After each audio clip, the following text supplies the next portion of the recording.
Salam alaikum. J'ai appris quelque chose dans mon cheminement spirituel. ببركة مولانا محمد فوزي كركري هدس الله سره. Et vous savez, c'est se rendre compte qu'en fait, il y a des choses dans lesquelles il est très difficile vraiment de s'éduquer, de s'auto-éduquer.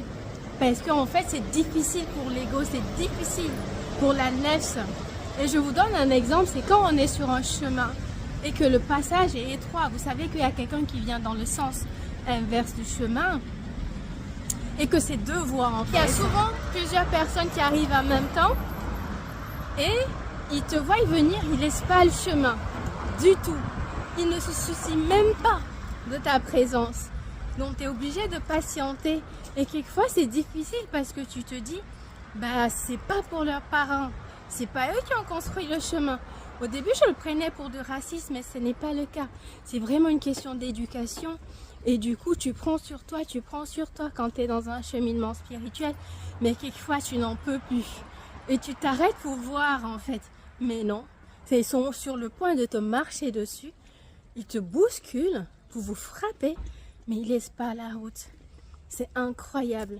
Et quelquefois, c'est dans l'autre sens aussi, dans le même sens, mais il y a quelque chose qui est dans le chemin qui fait que l'un est obligé d'attendre que l'autre passe, parce que l'allée s'est rétrécie. Et là aussi, tu es pressé quelquefois, et tu prends sur toi vraiment, et tu dis, ok, j'attends, je laisse passer. Et tu vois la personne tranquille, qui marche, n'est pas pressée, n'a rien à faire de ton geste, de ta politesse, de ta courtoisie, et qui passe. Et là aussi tu te dis mais la personne peut faire vite au moins.